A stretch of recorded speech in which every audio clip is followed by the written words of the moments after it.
কেবল সেই তো জানে এই জগতে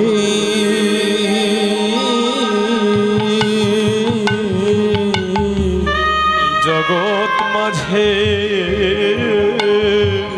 জগৎ মাঝে ওরে সেই তো জানে যারা আমার গোড়ে রাতুল চড়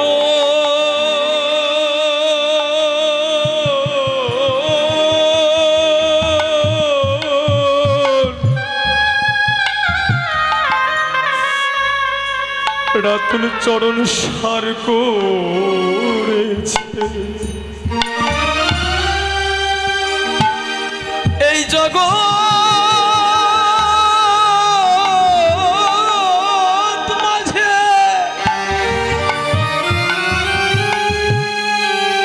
সেই তো জানে গোরে রাতুল চর তাই গোড় হরিব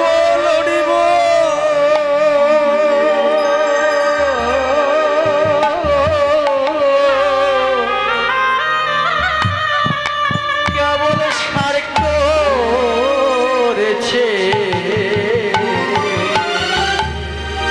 এই জগতে কেবল সে তো জানে যাদের আপন বলিতে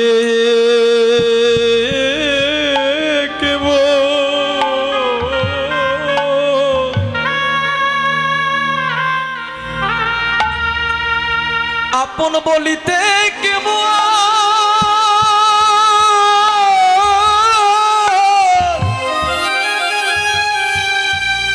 আমার গৌর চরণ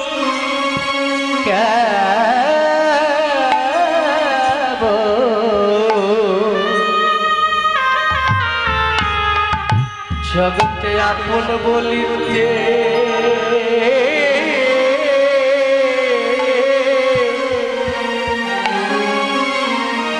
বলিতে আমার গৌরে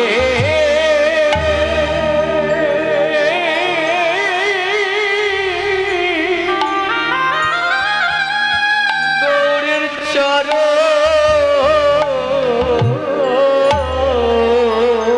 যারা গৌর বলে জগতে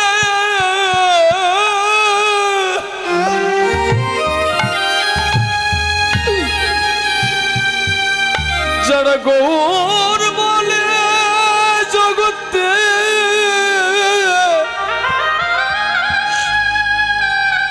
জগতে আন জানে না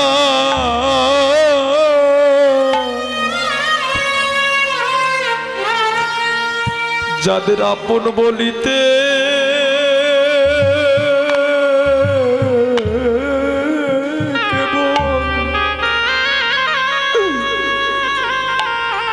আপন বলিতে কেবল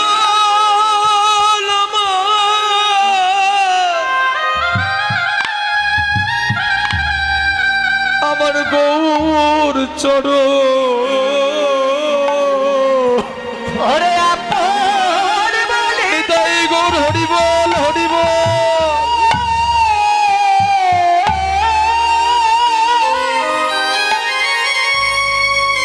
আপন বলিতে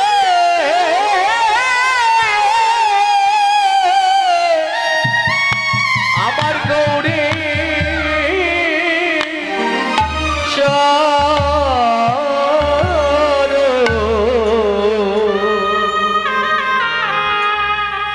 জগতে আপন বলিতে আমার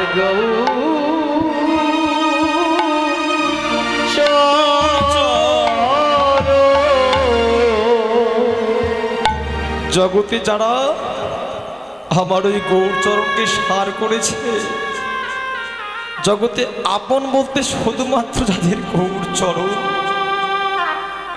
একমাত্র তারাই জানে এই ভক্তি রসের সার। আপনারা জানেন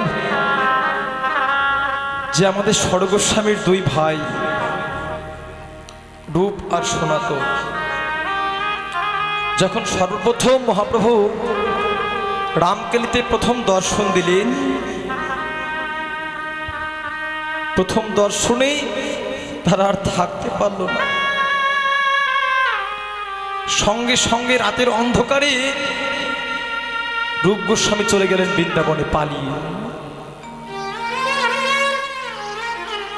যখন রূপ গোস্বামী চলে গেলেন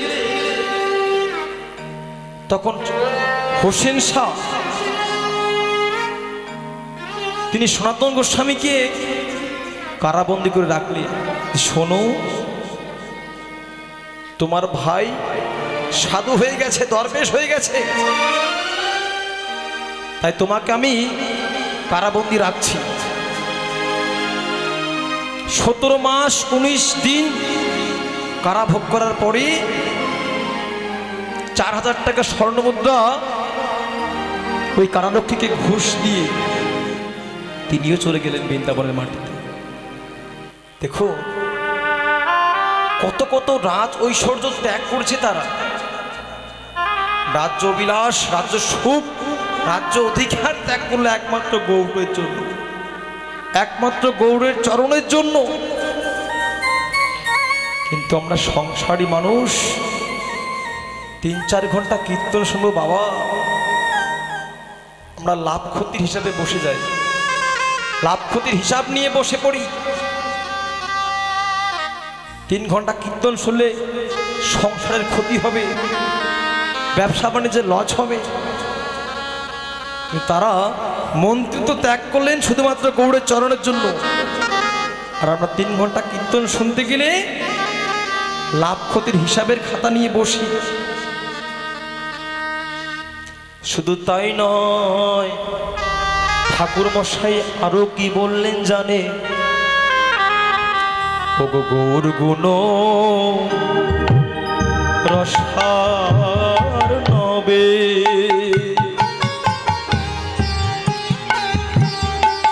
ওগো সেই তরঙ্গে আগে পার যে বা ডোবে রে আমার রসার লোভে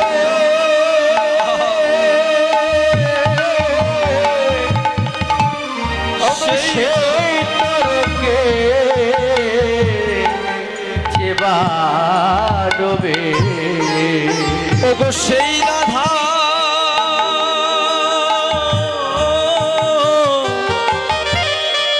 মাধবের অন্ত রঙ্গ জগতে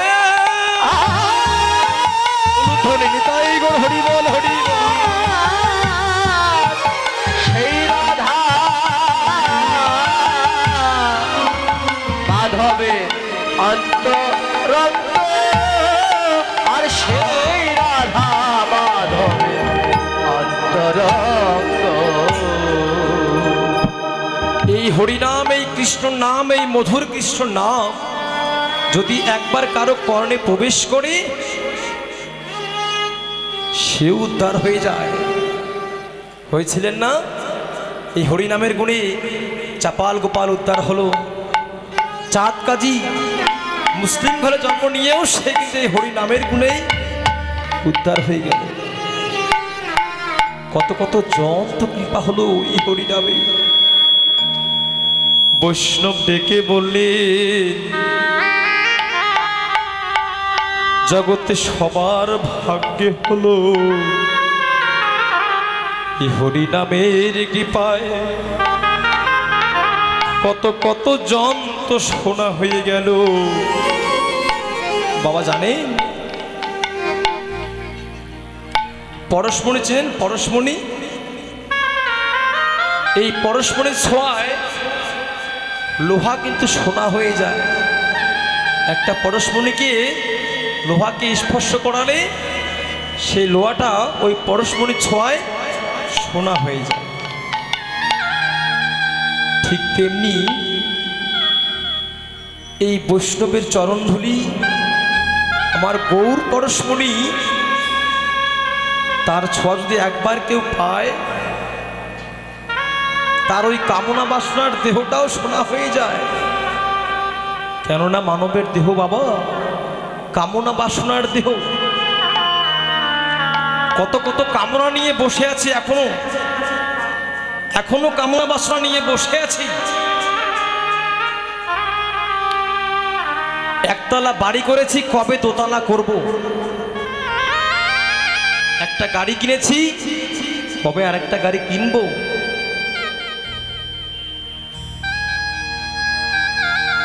ছেলে মেয়ে সবাই চাকরি করে, কিন্তু টেনশনটা যাচ্ছে না, জানেন? টেনশনটা যাচ্ছে না এখনো তার। কেন না, ওই যে ছেলের বউয়ের চাকরিটা নিয়ে দিতে পারলাম না। কত কত বাসনা থাকে এখনো, এই কামনা বাসনার দেহ নিয়ে এখনো বসে আছি। তাই বলছি মানবের দেহ তো কামনা বাসনার দেহ। যদি কেউ এই কামনা বাসনার দেহ, বাসনার দেহ, এই কামনা বাসনার দেহ যদি কেউ সোনা করিতে চাও, সোনা করিতে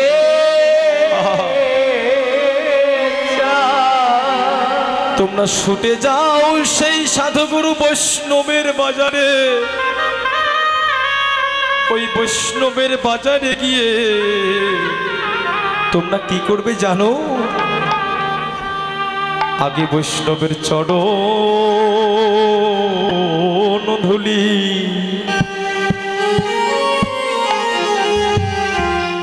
তোমরা অঙ্গে মাখো।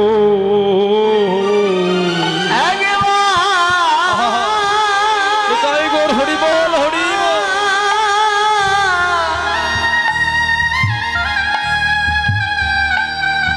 বৈষ্ণবের চরণ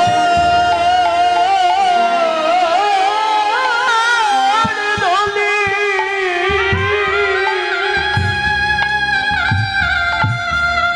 তোমরা অঙ্গে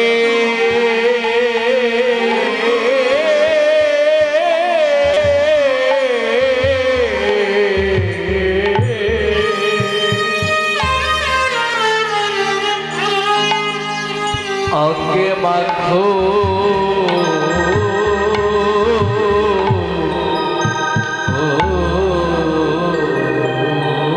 যদি কেউ এই কামনা বাসনার দেহ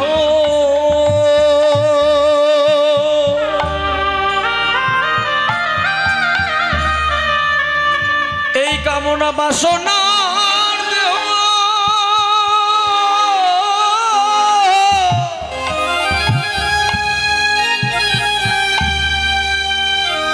যদি কেউ সোনা করিতে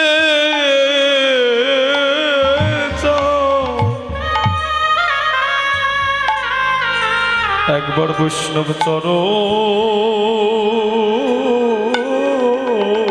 ধুলে অঙ্গে